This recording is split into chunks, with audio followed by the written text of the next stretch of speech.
Hey, what's up, Pewter crew? Welcome back to another edition of James Canada's Pewter Perspective, the show where we break down everything Tampa Bay Buccaneers from a real player's point of view. That's right, I'm host Big Game James, and today we're looking ahead to a monster matchup. That's right, the Tampa Bay Buccaneers heading up north to face the Buffalo Bills at Highmark Stadium.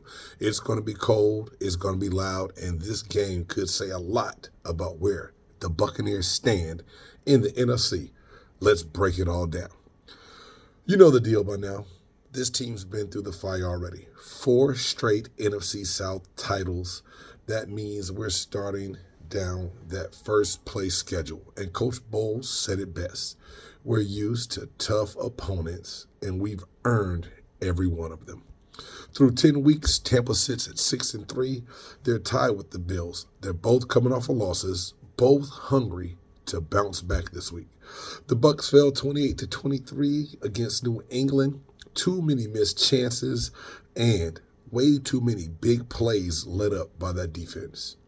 The Bills, coming off a disappointing loss to the Miami Dolphins, 30-13 at home.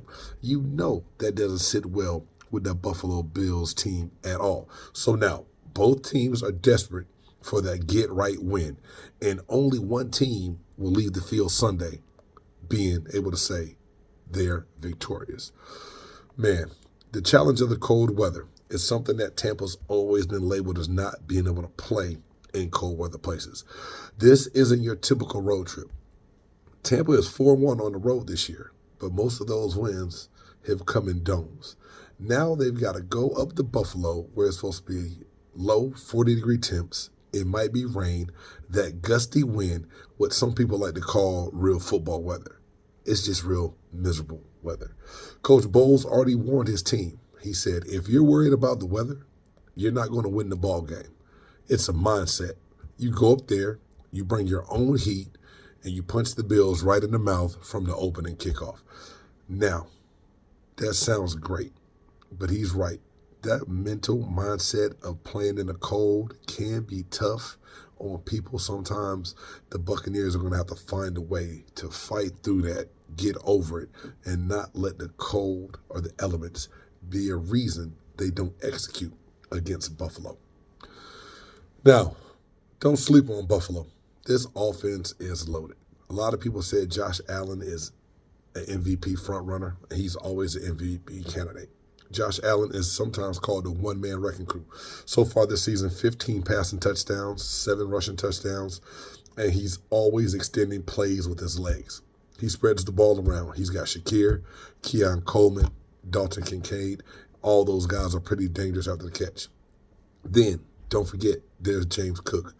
Dude's averaging over 1,000 yards a game. He's found his rhythm and looks even better than he did last season.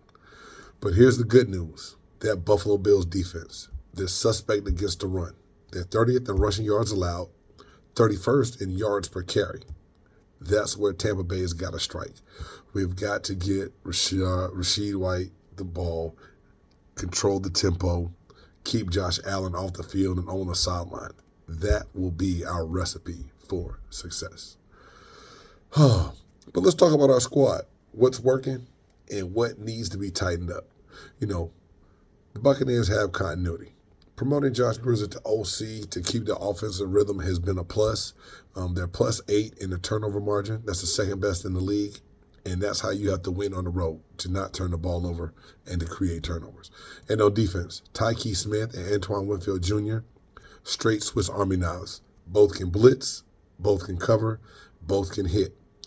Todd Bowles said that Tyke Smith is emerging to being a big-name player in this league, and he is if you watch him play this year. So what the Buccaneers need to improve on? The run game's still under 100 yards per game. That can't happen against this poor Russian defense. And we know Bucky Irvin has been out, although he's returned to practice this week. Not sure what the status is going to be by Sunday. Too many big plays allowed against New England, like I said earlier. You can't let Josh Allen feast on broken coverage and letting him hit the home run the way we did against the Patriots last week. And finishing tackles is going to be critical. As Todd Bowles said, you've got to wrap up. He's a big guy, and you got to get as many people to the ball as possible. This team's tough, but they'll need every ounce of focus this week to make sure they carry out all their assignments. Here's a little bit of history and motivation between these two teams. Buccaneers history lesson for you. Tampa actually leads the all-time series versus Buffalo 8-5, but we've never won in Buffalo. Yep, 0-3 all-time up in Buffalo. It's wild. The Bucs went over 30 years before even playing a game in Buffalo. The last time the Buccaneers went up there, it got ugly early. So this Sunday is about rewriting that narrative. Get that first win in Western New York and show the league that Tampa's not just a warm weather wonder. Some key matchups to watch. Let's get into some of these things that I think are going to be critical. One, the Tampa Bay run game versus Buffalo's D-line. If we can pound the rock early and stay ahead of the sticks, it opens up the whole playbook. This will be big for Baker Mayfield and what he can do with the play action and things like that once that run game is open. Two, Josh Allen versus the Buccaneers front seven. Keep him in the pocket. Don't let him extend drives. Pressure and discipline. No freelancing. They have got to be on point in defense and not let Josh Allen's legs come into play. Special teams in cold weather. Wind could change field position in a heartbeat. You got to have clean snaps, good punts, and if we have to kick field goals, we got to make sure we make these things. The mental game. This is where you find out who's really locked in and who's ready to play. The Bucs know they're good. Now they got to prove it in the cold, on the road, against a team that is considered a playoff contender, a deep playoff run contender. So if you look at it and say, so what's the outlook? Tampa sitting on top of the NFC South, eyeing that number one seed. A win in Buffalo sends a statement that this team can travel, handle adversity, and still play smash mouth football. I think it's going to be a close one. Both teams can be physical, both with something to prove. At the end of the day, when I look at it, I do believe the Buccaneers will get back on track here. Baker Mayfield missed on a lot of throws last week. I don't think he misses on those throws this week. I think that we can capitalize running the ball with White, and even Vaughn's going to have to help. So that being said, I think the Buccaneers go into Buffalo and sneak away with a 24-21 win.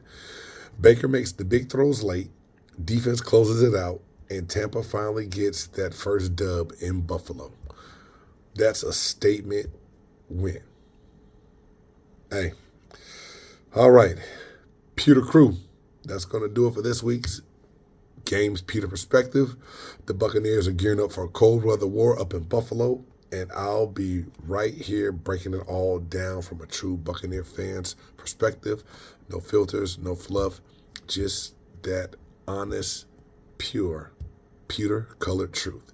Hey, if you enjoyed the breakdown, smash that like button, subscribe to the channel, and drop your score predictions in the comments. Who's your X Factor this week? Would it be Rachaad White, Antoine Winfield Jr., Baker Mayfield, or is there somebody else that's going to step up big and make a big play that's going to change the outcome of this game? Hey, you know the routine. Until next time, stay locked in, stay loud as always, keep it real, keep it pewter, and go Bucs.